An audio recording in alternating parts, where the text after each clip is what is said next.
What do you become when you no longer follow the world? Not when you rebel for the sake of rebellion, not when you drift without direction, but when you consciously choose to walk a path that belongs only to you. What kind of person emerges when there is no external hand guiding you, no map, no master to answer to? The world might call it aimless, but the Japanese had a word for this kind of soul: Ronin, a samurai without a master, a warrior untethered, not bound by feudal code, not protected by power or status, free and terrifyingly alone. But there's a common misunderstanding about what being a Ronin really means. It's easy to romanticize the lone wolf, the wanderer, the outsider. Yet the Ronin is not some broken figure, drifting without purpose. The true Ronin is something else entirely. He is self-guided, purposeful, disciplined without needing discipline imposed on him. He is a person who chooses solitude not out of bitterness, but because he knows the cost of false belonging. He understands that many walk in groups simply to avoid facing their own direction.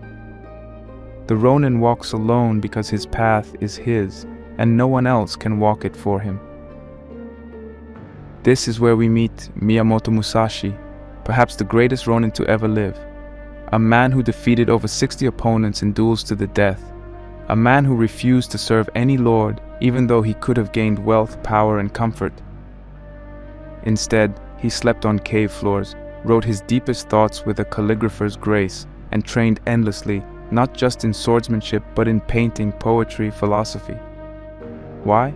Because Musashi didn't just master the blade, he mastered himself, and he knew that the only way to do that was alone. This video isn't a tribute to violence. It's not about sword fighting or Japanese history.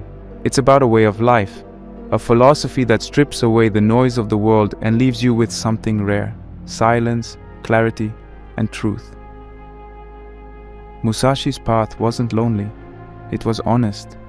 He didn't need titles, likes, or applause to feel worthy.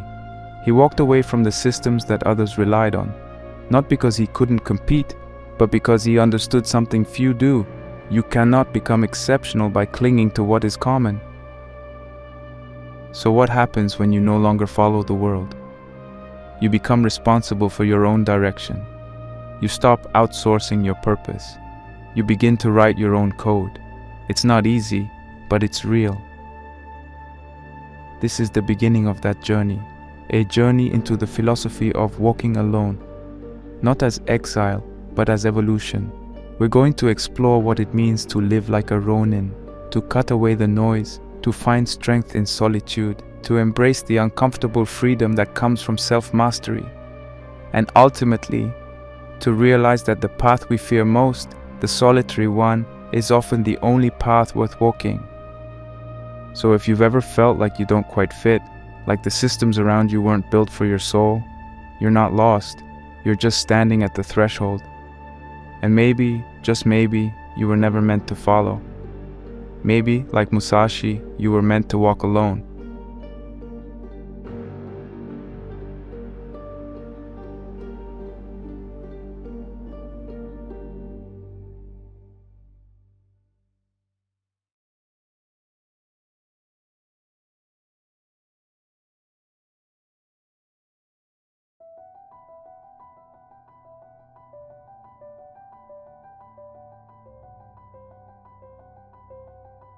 To understand the philosophy of walking alone, you must first understand the man who embodied it completely, Miyamoto Musashi. He wasn't a myth, though his life often reads like one. He wasn't merely a swordsman, though his blade became legend. Musashi was a real human being, flesh, blood, doubt, decision, who lived in Japan over 400 years ago, and yet the way he lived continues to speak to people seeking purpose, freedom, and mastery today. Musashi was born in 1584 during the Sengoku period, a time of chaos, civil war, and shifting allegiances in Japan. It was an age of warriors, and the path of the samurai was one of the few ways to rise above your birth. But Musashi was not born into luxury or safety. His mother likely died when he was young, and his father, himself a swordsman, may have either abandoned him or died early. Much of Musashi's early life is shrouded in mystery, but this much is clear. From a young age, he stood alone. At just 13 years old, Musashi fought his first duel. Imagine that. A child, barely a teenager, standing across from a grown samurai armed with real weapons, real stakes. No padding, no points, no referees, just life and death. And Musashi won. Not by following a polished style or obeying a formal code, but by relying on instinct, intelligence, and pure will. This early victory was not the end of something, it was the beginning. Over the next few decades, Musashi would go on to fight more than 60 duels, and he never lost. Some of his opponents were among the most skilled and respected swordsmen in Japan. But Musashi's victories didn't come from brute force alone. They came from an approach that was utterly his own. He refused to be predictable. He fought with both hands, sometimes with two swords at once. He would arrive early or late. He would use wooden swords instead of steel. He didn't play by the rules. He understood them, and then he transcended them. What's remarkable isn't just that Musashi won, it's how he chose to live. Despite his fame, he consistently rejected the life of prestige that could have easily been his. In that era, a skilled warrior could secure a place under a powerful lord, earning wealth, servants, land, and status.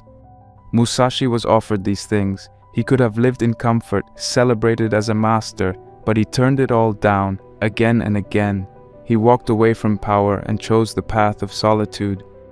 He lived like a hermit, sometimes in caves, sometimes in small huts, seeking not pleasure but purity, not applause but clarity.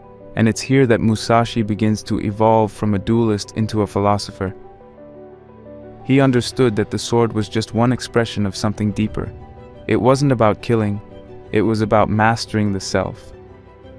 Every duel, every choice to withdraw from society, every moment of silence was part of something greater, a lifelong pursuit of inner stillness and unshakable presence. In the final years of his life, Musashi retired from fighting and turned to writing. His most famous work, The Book of Five Rings, was written just weeks before his death. It's often categorized as a book on martial strategy, but that's misleading. It's far more than that. The Book of Five Rings is about how to live. It's about how to see clearly, act decisively, remain grounded, and master any craft, not just swordsmanship. Musashi divides the book into 5 chapters: earth, water, fire, wind, and void, each representing different aspects of strategy, mindset, and awareness. In the earth chapter, he talks about the foundation, knowing your terrain, knowing yourself. In water, he explains the need to be adaptable, fluid, responsive. Fire is about engagement, how to face conflict and seize the initiative. Wind critiques other schools, not to belittle them, but to teach the importance of transcending style. And finally, void, the most abstract and profound, touches on the idea of formlessness, emptiness, the state of no mind, from which pure action flows. It's Zen, warrior code, and raw lived wisdom all in one. When Musashi knew his death was near, he didn't pick up a sword to go out in glory. He didn't surround himself with admirers. He withdrew to a cave and began writing his final teachings, the Dokudo, the way of walking alone.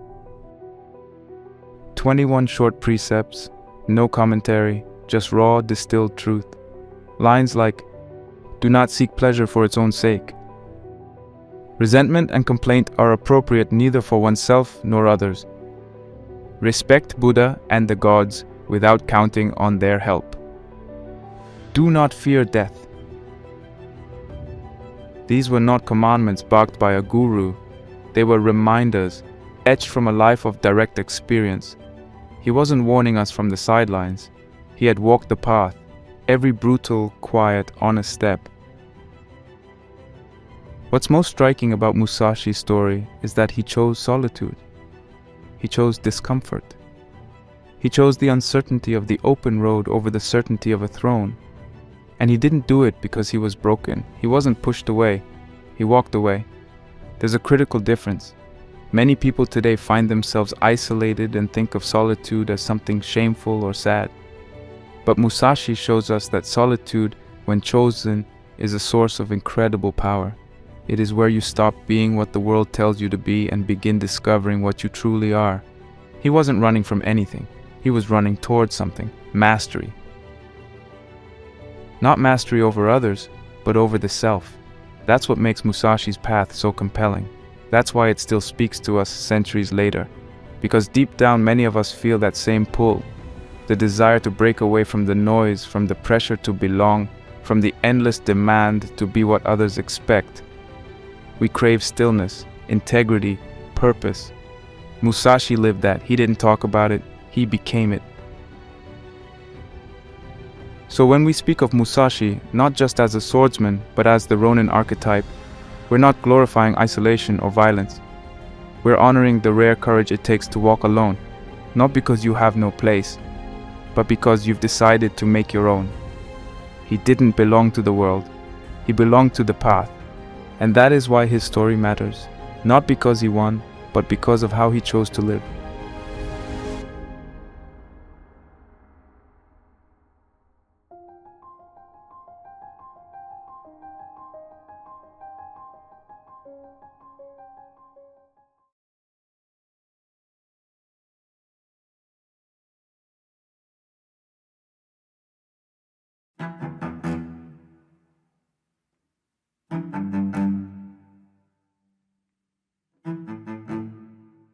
We live in a world that fears silence. The moment there's a pause, we reach for a screen. The instant we're alone, we feel the need to broadcast, check in, scroll, or reply. We've been taught, subtly and persistently, that solitude is something to be filled. Filled with noise, filled with company, filled with approval. We wear our social calendars like armor. We check how many people liked our last thought before deciding if it was worth having. But this constant connection often leads to disconnection. Not from others, but from ourselves. And this is where the power of solitude begins. Solitude is not the absence of people, it's the presence of yourself. And most people have no idea who that person is. Musashi knew, that's why he actively sought solitude. Not because he was trying to escape the world, but because he was trying to understand himself without the world's interference. After decades of dueling, travel, and refining his skills, Musashi didn't retire into wealth or ease. He chose stillness. He isolated himself in a cave, not to hide, but to confront. To strip away everything that wasn't essential. This wasn't a retreat out of fear, it was a deliberate act of power. He understood that to lead oneself, one must first be with oneself, fully. Without distraction, without noise, without performance. Solitude is a space where the masks fall away. There's no one to impress, no one to react to, just you, raw, unfiltered, honest.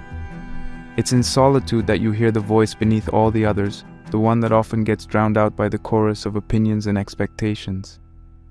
That voice is your compass, and if you ignore it long enough, you lose direction. You start walking paths not meant for you. You become a stranger in your own life. Musashi's cave wasn't empty. It was full of focus, full of discipline, full of truth. That's what makes solitude powerful. It's not passive. It's not about being lonely or withdrawn. It's about becoming aligned. When you're alone, you start to feel what's real and what's not. What actually matters to you, not what you've been told should matter. It's the place where all external noise fades and what remains is a kind of unshakable knowing. That kind of clarity can't be faked, and it can't be handed to you by others. You have to find it on your own, or not at all. The Stoics understood this. Epictetus, born a slave, said, "The more we value things outside our control, the less control we have." And what do we often value the most? Approval? Praise, validation, other people's perception of us. But Musashi and the Stoics remind us to need nothing from others is the foundation of freedom. That includes their attention, their applause, even their understanding. When you no longer need others to confirm your worth, your mind becomes your own. And that is when true strength begins. Seneca wrote, "Look at those whose names are in everyone's mouth. They are often the most troubled inside." Why? Because fame is a prison built from applause. You become trapped in the expectations of others. But when you learn to sit in solitude, you stop performing. You start becoming. Not someone else's version of strong or wise or successful, but your own. You begin to understand that solitude is not weakness. It's training. It's refinement. It's a sharpening of the self. Musashi's solitude wasn't idle. He trained every day. He wrote, he painted, he meditated, he honed his perception and instincts. In isolation, he was more active than most are in crowds. He once said, "You may abandon your own body, but you must preserve your honor." That's the kind of inner commitment that solitude demands. When no one is watching, will you still live with integrity? When no one is clapping, will you still keep going? That's what solitude teaches. Not how to be alone, but how to be responsible to yourself when there is no audience, no reward, no recognition, just you and your truth. In solitude, discipline stops being punishment and starts becoming nourishment. You no longer work hard to prove something. You work hard because it aligns you with your purpose. You no longer need others to hold you accountable. You become the one who doesn't let yourself off the hook. That's the quiet power of a person who's comfortable alone. They're not easily manipulated. They're not desperate for a seat at someone else's table. They are the table. They don't chase belonging because they've already come home to themselves. But this kind of strength scares people, because it can't be controlled. A person who is fine being alone is someone you can't bribe with approval or blackmail with rejection. They've faced silence and made peace with it. They've sat in the void and emerged with clarity. And the world doesn't know what to do with someone like that. Today we confuse connection with consumption. We are connected to hundreds, maybe thousands of people, yet feel deeply unknown, even to ourselves. Solitude reverses that. It reconnects us with the one person we actually live with, ourself. And that reconnection can be uncomfortable at first. It brings up what we've avoided. It shows us our weaknesses, our addictions, our noise. But if we stay with it, if we endure that discomfort, it also gives us back our power. Musashi's solitude gave him more than peace. It gave him perspective. It allowed him to see the game others were playing, chasing rank, favor, recognition, and step outside it. Not to be better than anyone, but to be free from the chase. His power wasn't that he didn't care what others thought. It's that he had trained himself to not need what they offered. That kind of self-sufficiency is rare, and it's forged always in solitude. When you look at your own life, ask yourself, when was the last time you truly sat with yourself, with no distractions, no devices, no noise? Could you go a full day without speaking to anyone? Could you go a full hour without checking your phone? Could you sit in a room alone and not feel the need to escape? These are not small questions. They're the beginning of sovereignty. To be truly alone and to be okay, even empowered by that, is to reclaim something sacred. In that space, you stop being pulled in every direction and start becoming whole. You stop reacting to the world and start responding from within. That's where clarity lives. That's where strength grows. That's where freedom begins. Solitude is not exile. It's a return to yourself, a return to your values, a return to what's real beneath the noise. In a culture obsessed with connection, solitude has become a form of rebellion. But it's the rebellion that saves you. Musashi shows us that the strongest path isn't always the loudest one. It's often the quietest. It's the path where no one is cheering but you keep walking, where no one is watching but you still act with honor, where no one is guiding you but you follow a compass that lives in your chest. This is the strength in solitude, and the longer you sit in it, the more you realize You were never really alone. You were just meeting yourself for the first time.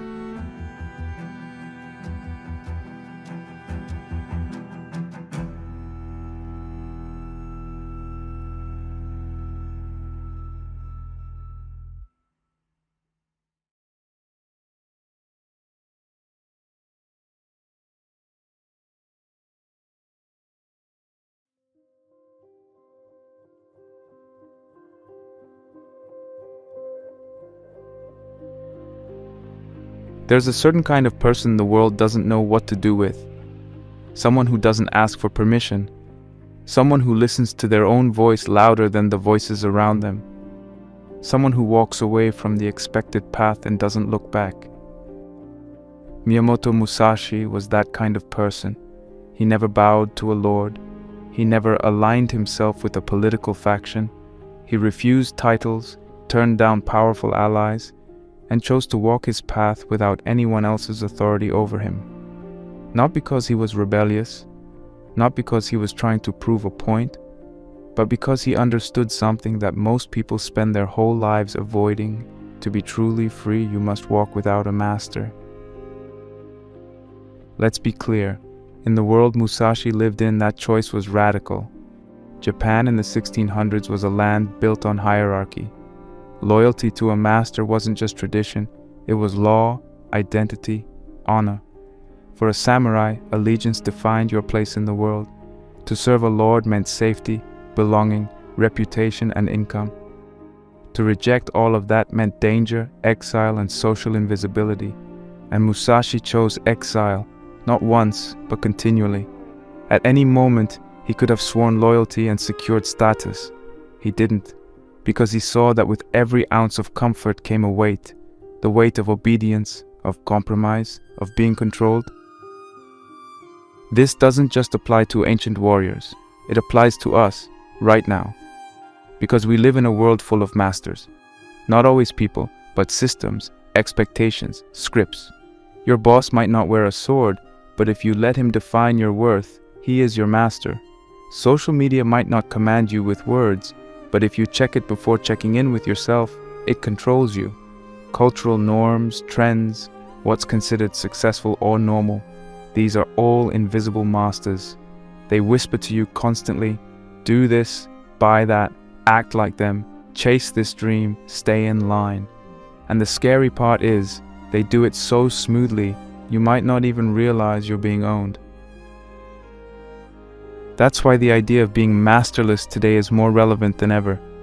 To walk the path of no master doesn't mean rejecting all authority.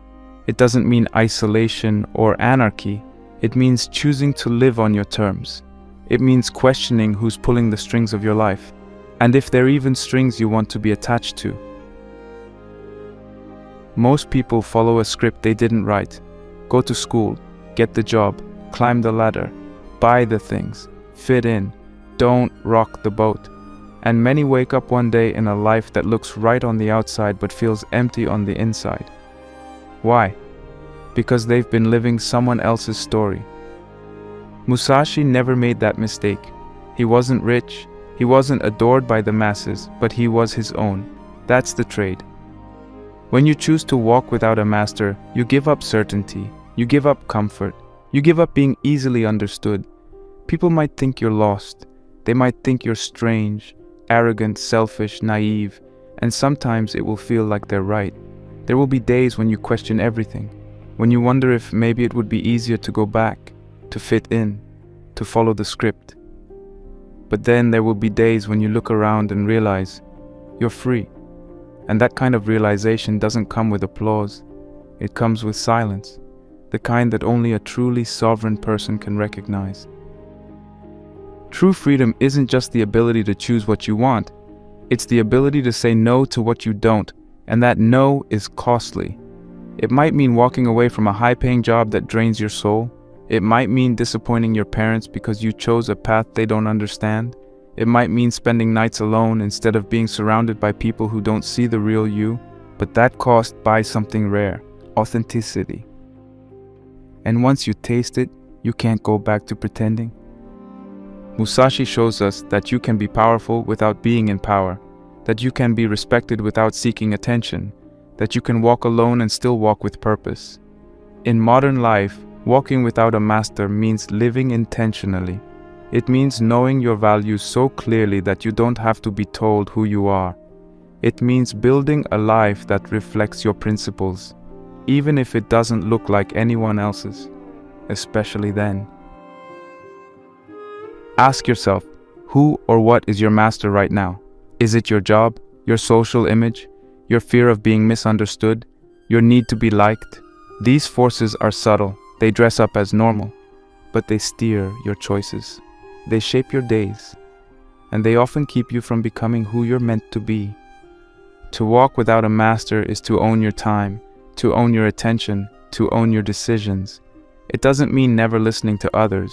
It means choosing when you do, and knowing why. It means standing in front of your life and saying, "This is mine," even if no one else understands, even if no one applauds. That's the kind of integrity that can't be given. It must be claimed. You will be tested. The path of no master is not paved. It's quiet, uncertain, and often uphill. You will be tempted to go back, to hand the wheel to someone else, to trade your freedom for validation. But remember, Musashi didn't win every battle because he was stronger. He won because he refused to fight on anyone else's terms. He chose his ground. He chose his timing. He chose his values. That's what made him unstoppable. There's a line from the Dokudo, Musashi's final writing before his death. Do not seek to possess either goods or fiefs for your old age. In other words, don't build your life around comfort. Build it around character. Don't serve what doesn't align with your soul, no matter how tempting or secure it might seem. And so we return to the question, what would your life look like if you had no master, no employer defining your worth, no peer pressure shaping your choices, no algorithm curating your beliefs, no trend dictating your voice, just you, fully responsible, fully awake, fully free? Most people will never know what that feels like, but some will. A few will break away. A few will walk that path of no master. Not because it's easy, but because it's true. Musashi walked that path until the day he died. Alone, yes, but never lost.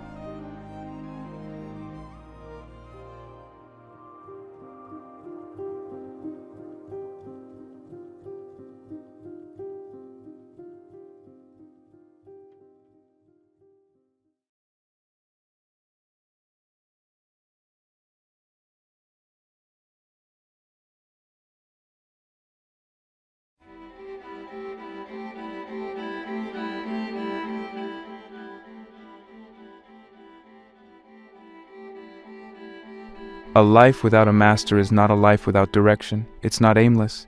It's not chaos. If anything, it requires more structure, more clarity, more discipline than a life that is dictated by someone else. Because when no one is telling you what to do, it becomes your responsibility to know exactly who you are and how you choose to live. That's why Musashi, despite rejecting all external control, followed a path more strict, more intentional, and more focused than most people ever imagine. He had no master, but he did have a code. Musashi's code was not a list of rules passed down from a teacher.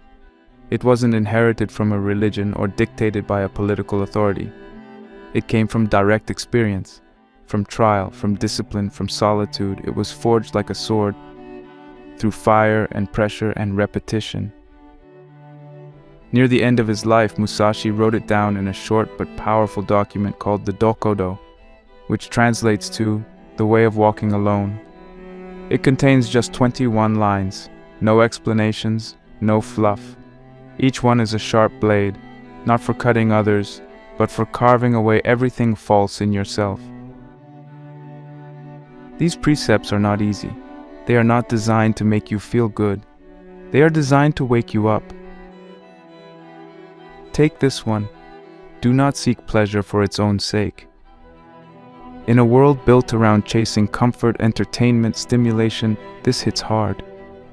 What would it mean to live not by the pursuit of pleasure, but by the pursuit of growth? To do things not because they feel good, but because they make you better. Musashi isn't saying pleasure is evil. He's saying if it becomes your compass, you will be lost, because pleasure is fleeting. It doesn't anchor you, it distracts you, and distraction is the enemy of self-mastery. Another line: accept everything just the way it is. This is not passivity, it's presence. It's the radical act of seeing reality clearly, without flinching, without resistance. Most people waste their energy fighting what already is. They argue with the moment, they drown in denial, blame, or fantasy. Musashi's code tells you, stop, accept, begin there. Only from acceptance can true action emerge. Only from clarity can strategy be born. The world doesn't bend to your preferences, and it doesn't need to. You bend to the moment like water, like a sword in perfect alignment with the fight. And then there's the most difficult one of all. Do not fear death. That's not a metaphor. Musashi faced death dozens of times. In duels, in war, in isolation. But to not fear death is to live fully. It's to stop holding back, to stop delaying your truth. When death is no longer your enemy, life becomes your ally. You act, you speak, you walk your path without flinching. Most people aren't living, they're avoiding dying. Musashi flipped that. He lived with death in his awareness, and because of that, he lived wide awake. Now here's the challenge for us. What do you stand for when no one is watching? Not what do you believe, but what do you live by? There's a difference. Beliefs are easy. You can agree with a quote, you can nod at an idea, but a code, a real personal code, is something you practice, something you hold to when it's inconvenient, when it hurts, when no one is rewarding you for it. A code is the structure you build around your soul so that when the world shakes, you don't. Musashi didn't have followers or mentors or status, but he had that. A spine made of principles, a way of being that didn't change with the weather. And that's something anyone can choose, if they're willing to do the work. So, how do you begin to build your own code? Start simple. Sit down with a blank page, not a phone, not a screen, something you can feel with your hands. Write this question at the top. What do I stand for? And don't rush it. Don't write what sounds good, write what's true. What would you do if no one could see you? If there was no applause, no criticism, no reward? What would you do if the only person you had to impress was your future self? Next, write the lines that define you. They don't need to be elegant. They don't need to match anyone else's. They just need to be yours. Maybe your code is, speak truth, even when it costs me. Or, show up every day, especially when I don't want to. Or, do not waste time. It is my only currency. You don't need 21 lines like Musashi. Start with 3, but make them real. And most importantly, live them. Living by a code doesn't mean you become rigid. It means you become reliable to yourself. When life gets chaotic, you don't need to guess how to act. Your code guides you. When you're lost in emotion or doubt, you return to your principles. Your code is your anchor in the storm. And when the world tries to seduce you with comfort, distraction, or conformity, your code is what keeps you sharp. And yes, it will cost you. Living by a code might mean saying no to opportunities that don't align with your values. It might mean walking away from people who don't respect your path. It might mean long nights where you question if it's worth it. But the reward is rare. You'll be able to look at yourself in the mirror and say, I know who I am. This is what it means to walk the Ronin path. Not just to walk alone, but to walk honestly. To live without a master, but never without discipline. To reject control, but never reject responsibility. The world is full of people drifting. People who change shape depending on who's watching. People who believe in convenience, not conviction. But you don't have to be that. You can live by your code. And when you do, the noise fades. The doubt fades. The need to explain yourself fades. Musashi's code wasn't for followers, it was for him. That's why it worked. That's why it lasted. Because it wasn't performance, it was practice. And the invitation is there for all of us. You don't need a sword, you don't need a cave. You just need to decide that you're done living passively, that you're ready to write your own rulebook and live it. So grab the page, ask the hard questions, and begin, not tomorrow, now. Because the longer you wait to define who you are, the more the world will try to do it for you.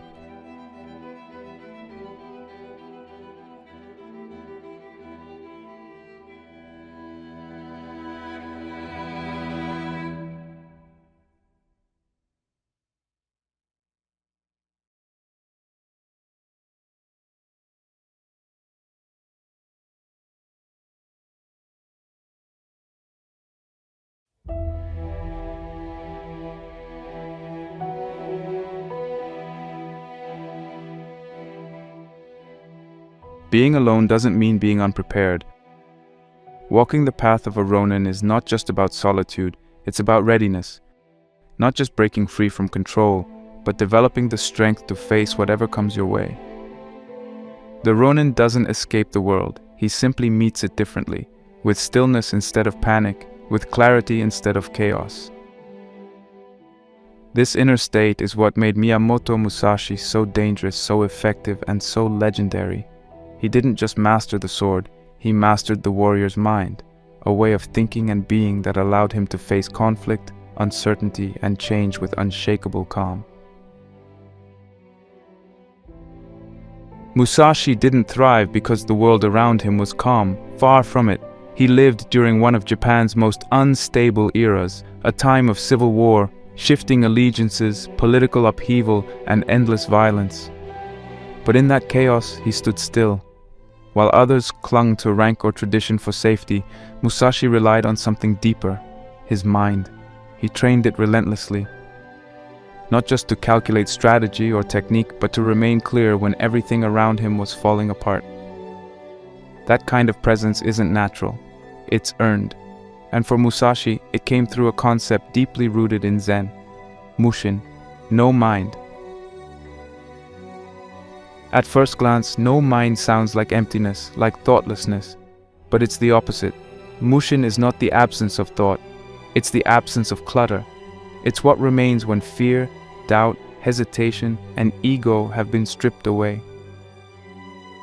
In Mushin, you are fully aware, fully present, but not distracted by the voice in your head second-guessing your every move. There's no script, no rehearsed plan. You just act, immediately, correctly, intuitively. That's why Musashi was so unpredictable in battle. He didn't follow form, he followed flow. He responded to what was, not what he wished would happen. Think about that in the context of modern life. Most people are mentally scattered. When stress hits, they panic. When something unexpected happens, they freeze.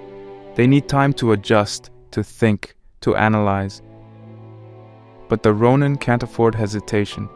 Whether in a duel or in daily life, delay is defeat. Mushin is about training your mind to be as sharp as your weapon. It's about being ready, not with a plan, but with a mindset that can handle anything. And that's not limited to warriors. In fact, it's more useful now than ever. To cultivate Mushin in modern life means learning how to stay composed in discomfort.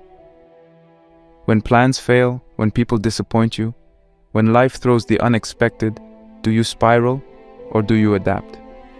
Musashi's strategy was simple: stay calm, observe, respond. He didn't get attached to outcomes. He didn't panic when the situation changed. He flowed like water but cut like steel. His power wasn't just in what he did, it was in how he did it, with presence, with poise, with total self-command. This idea aligns closely with Stoicism, another philosophy built on facing life's chaos without flinching. Marcus Aurelius wrote, "You have power over your mind, not outside events. Realize this, and you will find strength." That's the warrior's mind, not the ability to control the world, but the ability to control your response. Seneca put it this way: we suffer more in imagination than in reality. In other words, Our fears are often illusions, projections of a mind that hasn't been trained.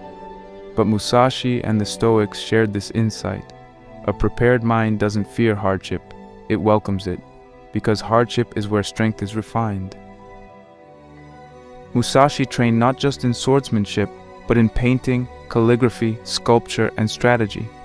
Why? Because he knew that the way is broad. As he famously said, "If you know the way broadly, you will see it in all things." He wasn't just learning to fight, he was learning how to move through the world, with grace, with awareness, with mastery. Every discipline became a mirror for his mind. Whether holding a brush or a blade, he was practicing the same thing: calm focus, pure action, no hesitation. And this is something we can practice too. You don't need a sword to train like a warrior. You don't need a battlefield to prepare your mind. Everyday life is full of small duels, moments of stress, conflict, fear, temptation. How do you respond? Do you react emotionally, impulsively? Or do you observe, breathe, and respond with intention? That's the practice. That's mushin in motion. Start with your morning routine. Start with how you respond to criticism. Start with how you handle delay, discomfort, or disappointment. These are the perfect training grounds for cultivating stillness. Stillness doesn't mean inaction. It means clear action, deliberate action. Action that comes from choice, not compulsion. The Ronin doesn't suppress emotion, but he's not ruled by it either. He feels everything, but lets nothing control him. That's the paradox of the warrior's mind. Fierce but calm, fluid but grounded, alone but never lost. In a world addicted to reaction, the Ronin stands out because he responds. In a culture driven by performance, he is real. In times of panic, he is the eye of the storm. And this isn't just poetic, it's practical. The more you cultivate stillness, the more you win, in relationships, in work, in purpose. Because you're not chasing, you're not running, you're ready. Musashi faced death more than 60 times and never lost. Not because he was the fastest, not because he was the strongest, but because he remained still inside.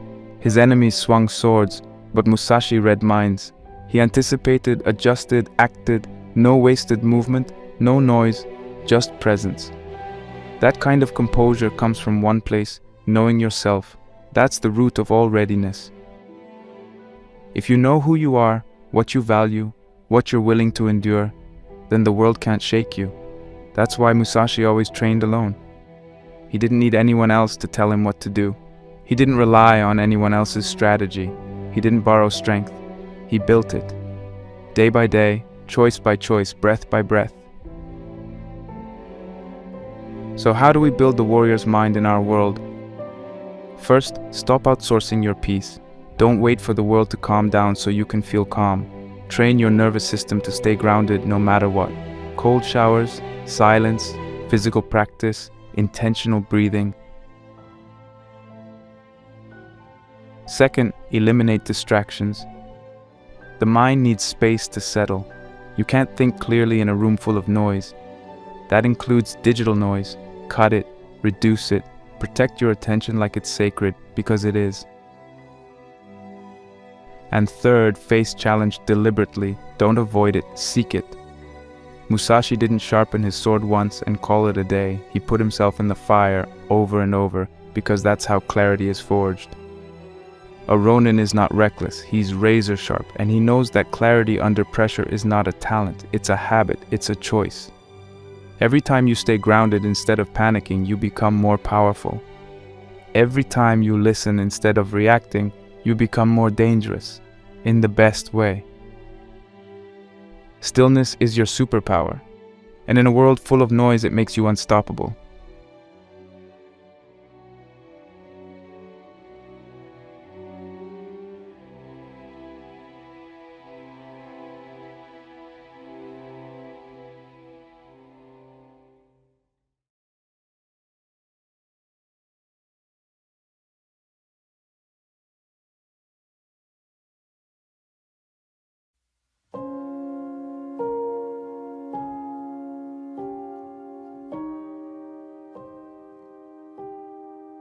You don't need to wear robes or carry a sword to walk the path of the Ronin.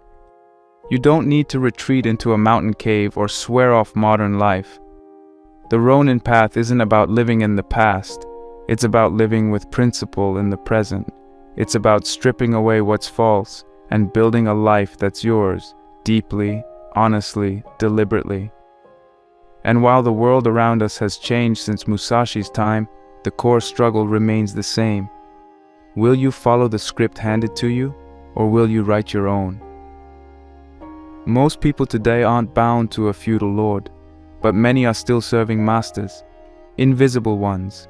Social approval, career status, financial anxiety, constant comparison, cultural trends. These pressures are more subtle now, more sophisticated but just as powerful. They shape what we chase, how we speak, what we believe, and what we avoid.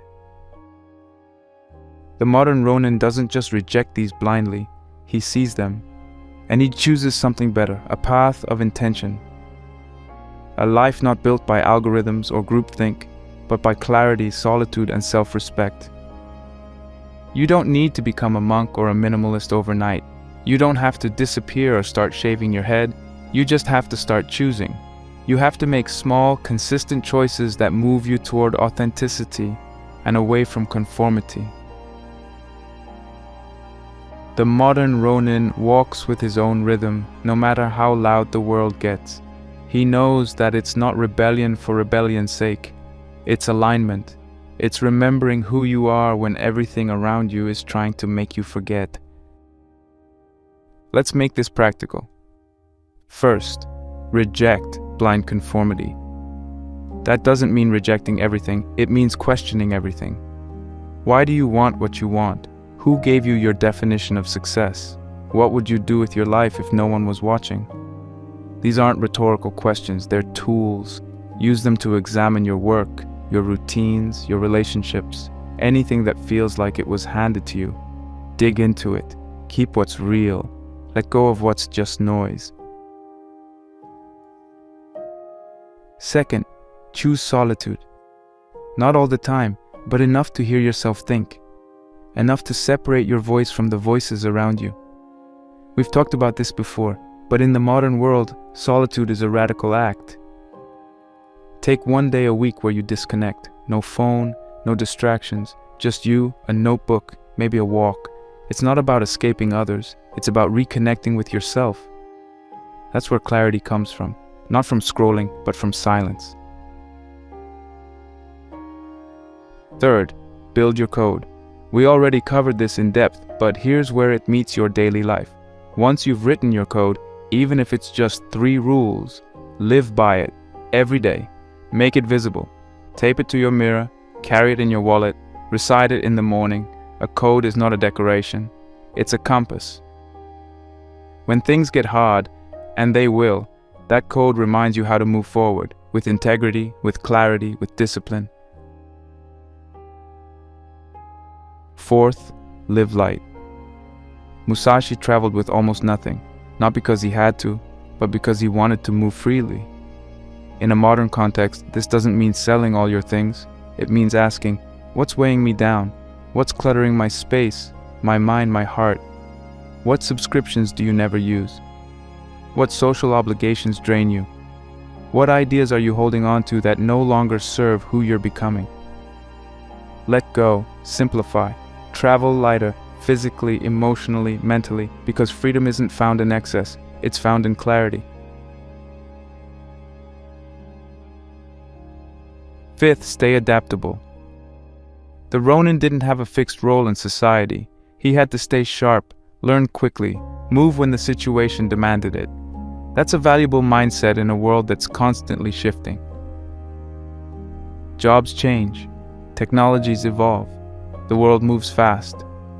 The Ronin isn't rigid, he's resilient. He doesn't panic when things break. He recalibrates, learns, adjusts. He knows that survival favors the flexible, not the fixed.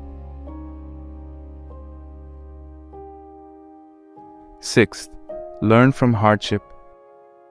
Musashi embraced discomfort as a training ground, and in your life, pain is part of the process. That doesn't mean you go looking for suffering, but when it comes, and it will, use it. Let it refine you. Every difficulty is a mirror. Every failure is a teacher. Don't numb it, don't run.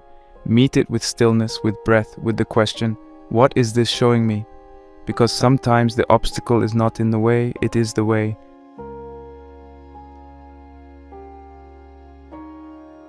Seventh, train the mind. If you don't, someone else will. In a world of endless content, information is cheap, but wisdom is rare. Start reading again, not just scrolling. Read philosophy, read fiction, read anything that stretches your mind and feeds your spirit. And write, journal daily, even just a few sentences, not for perfection, for reflection. This is how you understand your thoughts instead of being ruled by them. And finally, detox your attention. You cannot live like a Ronin if your mind belongs to your screen. You can't train stillness if you never put down your phone. Digital detachment doesn't mean deleting everything. It means controlling your inputs, set boundaries, turn off notifications, limit what you consume, choose signal over noise, create more than you consume, because attention is energy, and energy is life. Don't give it away freely. These practices aren't just suggestions, they're tools. Sharpen them daily. Use them to build a life of presence, integrity, and freedom. Because the truth is, your job is not your identity. Your followers are not your worth. Your productivity is not your soul. You are not here to impress the world. You are here to become yourself. And that takes courage. That takes solitude. That takes clarity. And the willingness to stand alone. But here's the thing no one tells you. Standing alone doesn't mean being alone. The more you walk your path, the more you'll begin to recognize others on theirs. Quietly, humbly, with eyes that understand. They won't be many, but they'll be real, and that's enough. The Ronin doesn't walk for applause, he walks for truth. So take a moment right now, breathe, ask yourself, where am I still performing? Where am I still following instead of choosing? What needs to be let go and what needs to be built? Write it down, sit with it, let it sink in. The modern Ronin doesn't need a battlefield to fight. He's already in one, inside his own mind, inside the pressure to conform, inside the noise that drowns clarity. And every day he chooses presence over panic, purpose over distraction, the real over the easy. That's the way, and you can walk it too.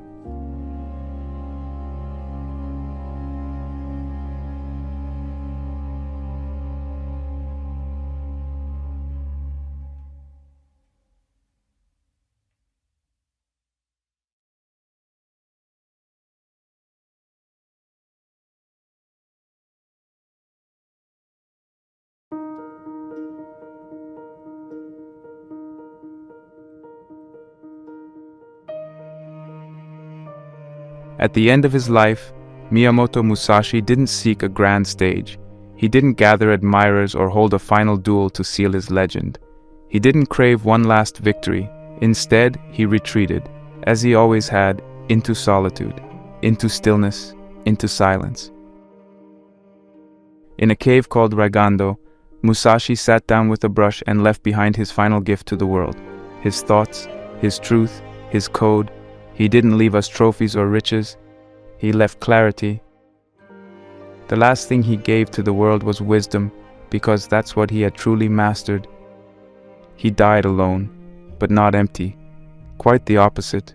Musashi died full. Full of experience, of principle, of intention. Full of himself in the best possible way. Not inflated by ego, but complete because he had given himself entirely to the path. He didn't hold back, he didn't delay, he didn't waste his life waiting to be understood. He walked the road most avoid, the road of solitude, of truth, of radical ownership, and he walked it all the way to the end. There's a kind of freedom that only comes when you live like that, when you stop chasing what others think you should be, when you stop measuring yourself by borrowed metrics, by how many people clap, or how much money you've made, or how closely your life resembles the blueprint sold to you. Musashi reminds us that the point isn't to win the game. The point is to see through it, to realize that you were never meant to play someone else's version of success. You were meant to write your own rules and follow them completely. Most people spend their lives trying to be understood, to be accepted, to be approved of. But there's something more important than being understood, and that's being true. The truth is often quiet. It doesn't make you popular. It doesn't always get you likes or applause, but it grounds you. It makes your life yours. And in the end, that's what matters. When everything else is stripped away, status, possessions, reputation, what remains is who you chose to be. Walking alone doesn't mean being lost. It means forging the map yourself. It means waking up and asking not what should I do, but what's real for me. It means building your life from the inside out, not the outside in. It means risking the loneliness of not fitting in exchange for the peace of belonging to yourself. It's not always comfortable. In fact, it rarely is. There will be times you feel misunderstood, times you feel like the world is moving in one direction and you're quietly walking in the opposite. That's okay. That's part of the way. The Ronin doesn't walk to impress. He walks to become. He walks not because the path is easy, but because the path is right. Musashi wasn't waiting for the perfect moment to begin. He wasn't hoping for the world to understand him first. He wasn't building a brand or trying to go viral. He was too busy living, sharpening, practicing, writing, refining. He knew something that we often forget. The world doesn't need more noise. It needs more people who are awake, more people who are grounded, honest, courageous, people who don't just talk about the path, they walk it. Step by step, walk the 1,000-mile path. That's what Musashi told us. Not rush, not arrive, just walk. Step by step, day by day, with presence, with discipline, with heart. And that's the real call here. Not to become someone else, not to escape life, but to show up for your own life fully and to keep walking even when no one's watching, even when the rewards aren't immediate, even when it's hard. So let me ask you now, as we close this journey, what master are you still serving? Is it fear? Is it the past? Is it a job title? A relationship? An image of who you think you're supposed to be? What's keeping you from walking your path? The one you know is yours? It doesn't take a dramatic gesture to begin. You don't need to quit your job tomorrow or move to a mountain. You just need to start paying attention. Start noticing where you're compromising. Start noticing where your actions are out of alignment with your values. Start listening to the voice you've been silencing, the one that's been asking you for something real. Maybe that voice is asking for simplicity. Maybe it's asking for solitude. Maybe it's asking for the courage to say no to something that doesn't feel right, even if it looks right on paper. Whatever it is, listen, and once you've heard it, act. Not perfectly, not dramatically, just honestly, step by step, one choice at a time. That's how the 1,000-mile path is walked. That's how it's always been walked. Musashi didn't start out a master. He started out a boy with a wooden sword standing alone. But he kept walking, he kept refining. And in the end, he became one of the most disciplined, fearless, and grounded human beings history has ever known. Not because he followed orders, not because he chased applause, but because he stayed true. To himself, to the path, to the code he wrote with his own hand. And that's what you're being asked to do now. Not to be Musashi, but to be you, fully. Start your Ronin journey today, by questioning what no longer serves you, by aligning your choices with your deepest values, by listening to the still, small voice inside you that knows the way. You don't need a master, you just need to choose the truth over comfort, stillness over panic, discipline over distraction, because when you do, you won't need to be told where to go. You'll know, and you won't need to be carried. You'll walk, step by step. And one day, like Musashi, you'll look back and realize you didn't just walk the path, you became it.